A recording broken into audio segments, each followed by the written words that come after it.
Kabar ini, kabar terkabar. Play. Ikut ini kita mungkin akan melihat ke belakang atau kita flashback apa sih yang sebenarnya terjadi pada waktu-waktu ketika laporan polisi dari Pak Jokowi ini jalankan dan kenapa dijalankan gitu. Nah, Pak Arianto bisa nggak kita mendengarkan cerita Pak Arianto kan memang mengikuti ini dari awal ya Pak? Ya, Bagaimana cerita asal mulanya Pak? Jadi saya ngikuti kasus ini agak intens ya itu sejak kurang lebih bulan April. Ya. Tahun 2000. April 2025 ini. 2025. Itu karena itu kasus ini menjadi mencuat. Itu karena Pak Jokowi kan waktu itu kan datang melaporkan ke Polda Metro bahwa beliau sudah nggak bisa tahan karena selama ini kan selalu dihinakan dan sebagainya, sehingga dibikinlah laporan polisi ke Polda Metro kalau nggak salah tanggal 12 atau berapa April itu. Nah itulah kasus itu jadi rame sekali. Tapi kasus ijazah palsu ini tuduhannya sudah mulai kurang lebih 2 tahun yang lalu, yaitu diantaranya dimulai daripada terbitnya buku Jokowi Undercover oleh Bambang dan sebagainya itu. Dan dia kan kalau nggak salah isinya bahwa itu mengatakan bahwa itu Jokowi itu nggak punya ijazah dan sebagainya itulah. Iya, sehingga betul. waktu itu kasus itu dia pernah diproses di pengadilan di Bantul kan itu kan. Iya. Nah, di pengadilan di Bantul tuh kalau saya tidak salah itu Bambang itu dihukum gitu dengan Pak siapa tuh? Gus Nur ya. Gus Nur dihukum gitu. Karena apa? Ya karena yang disampaikan kepada dia di publik itu kan nggak ada buktinya kan, itu cuma buku itu kan. Itulah sehingga oleh pengadilan sana dinyatakan bersalah karena mencemarkan barang yang tidak benar. Dan walaupun akhirnya kemudian setelah dihukum dikasih potongan gerasi oleh Pak Presiden Prabowo kan. Iya. Tapi intinya ya ini kasus ini menjadi mencuat dulu ketika bulan April itu.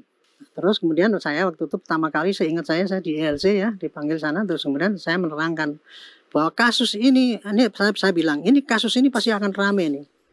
Karena ini bukan pure hukum pidana, bukan pidana, tapi ini adalah akar masalahnya adalah antara dua kelompok. Iya.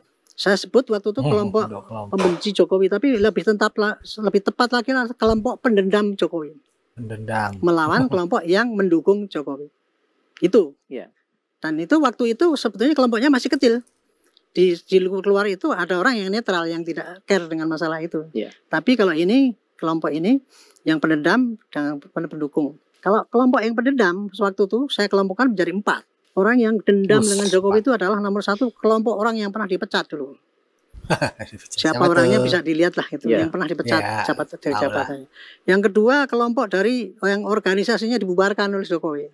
Yang ketiga adalah kelompok yang kelompoknya kalah perang di Pileg atau di Pilpres. Nah, itu dia. Dan yang keempat adalah kelompok dari Amerika ataupun Eropa yang membenci Jokowi. Kalau yang dari Amerika kan karena dibenci karena Freeport diambil, sehingga Amerika kan pasti mengirimkan intelijennya ke sini mau bikin kacau Indonesia.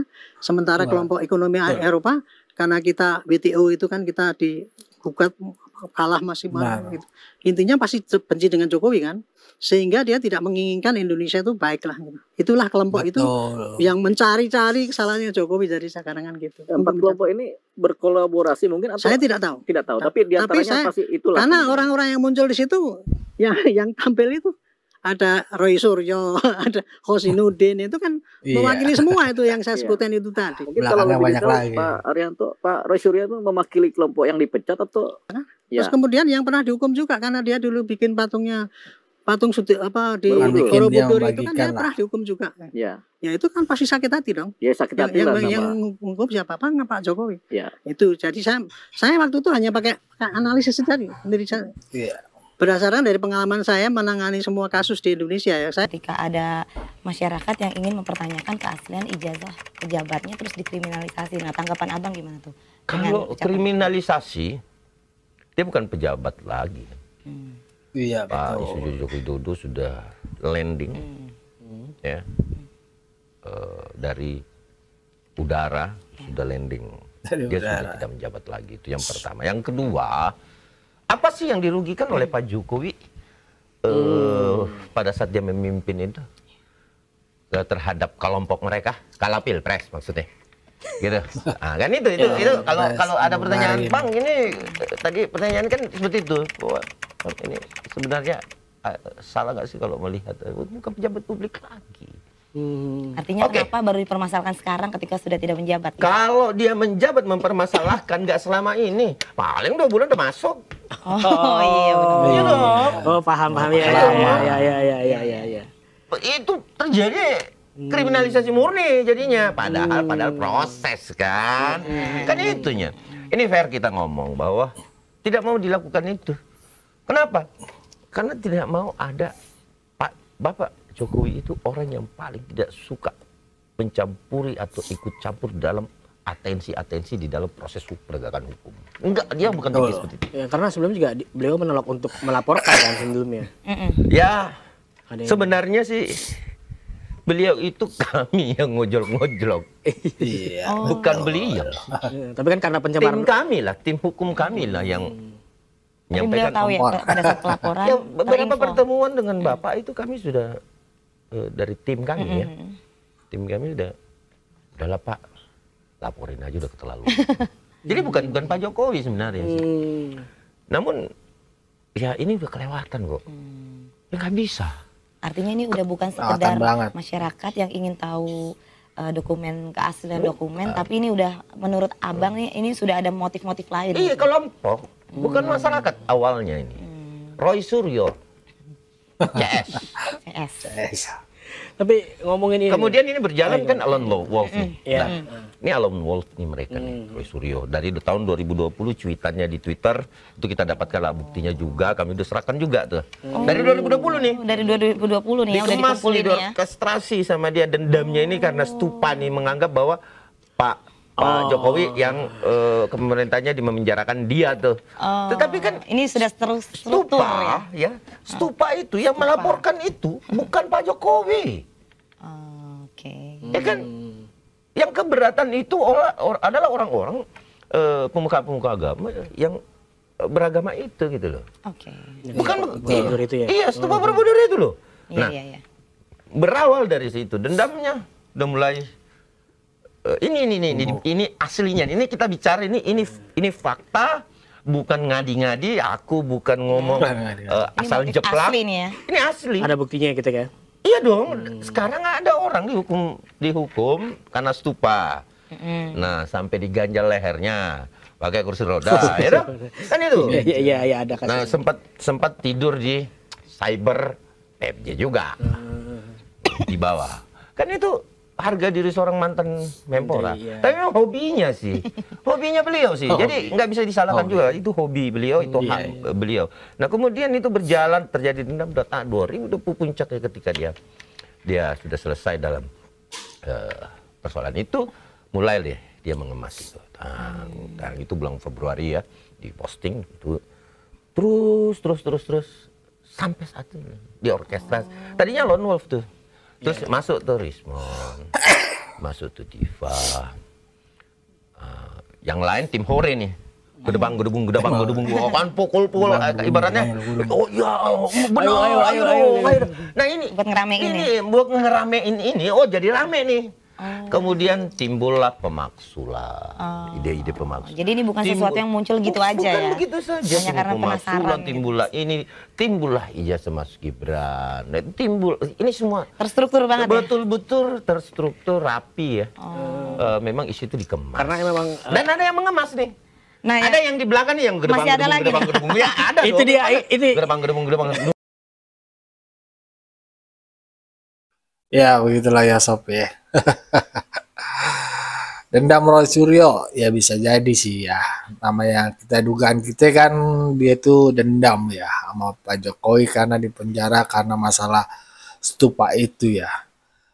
Kalau Roy Suryo tuh merasa bahwasanya gue bukan yang ngedit, gue cuma hanya membagikan. Nah disitulah titik letaknya ya. Roy Suryo merasa lo kok gua nggak bikin apa-apa, kok gue yang dipenjara nih gitu. Tapi adalah ya, lo bisa cari tuh masalahnya dia, kenapa bisa sampai di penjara ya. Dan itulah ya, kalau kita pernah, para pendukung Jokowi yang ngikutin Pak Jokowi dari awal itu ya, tentang kinerjanya, sepak terjang di politik, itu pasti paham itu. Siapa musuh-musuhnya beliau itu, yang gak suka lah dengan pemerintahan Pak Jokowi pada saat itu ya. Pak Jokowi kan orangnya bodo amat, yang penting buat Indonesia tuh maju gitu. Intinya Pak Jokowi tuh di situ. Kalau ada yang satu dua golongan itu mengganggu atau meresahkan lah ya perjalanan untuk negara Indonesia maju itu ya kudu disingkirin dulu nih. Ya gitu akhirnya mereka tuh ya dendam lah sama Pak Jokowi ya. Dan kita tahu lah ya yang di belakang-belakang ini kasus tuduhan ijazah palsu tadi benar tuh menurut gua apa yang dikatakan Pak Arianto ya salah satunya ada ormas yang dibubarin kala pilpres terus yang dipecat itu ada pihak luar juga yang ikut bermain. Nah itu mereka tuh jadi satu walaupun kepentingan yang masing-masing ya. Tapi tujuan mereka sama yaitu menghancurkan Pak Jokowi dan keluarganya karena itulah ya dendamnya mereka ya kepada Pak Jokowi pada saat menjadi Presiden Republik Indonesia. Dan itu nggak bakal pudar, panjang kok. Ya. Dan bagian pula ya tuduhan mereka kan macam-macam lah ya. Wah, udah kalau di list itu ya tuduhan ke Pak Jokowi itu panjang itu. Itulah ya, tadi Bang Ade juga bilang bahwasannya tuh ya, yang gedebang-gedebungnya ini banyak ini di belakang ini. Ya itu. Kalau Suryo kayak ditendangin aja terus suruh maju gitu. Dijorokin aja terus dia suruh apa namanya orang jadi orang terdepan. Aduh, kalau Rosi udah mikir sih, tapi kan dia malah senang dalam artian banyak yang mendukungnya ya. Bahkan alumni UGM tuh bilang ya karakternya Rosi itu orangnya suka dipuji ya. Nah, apalagi sekarang bak pahlawan tuh dia tuh ya, seperti pembela rakyat lah bahasanya. Tapi padahal mah kosong. Ya bagaimana menurut pandangan sobat-sobat? Berikan pandangannya di kolom komentar. Wassalamualaikum warahmatullahi wabarakatuh.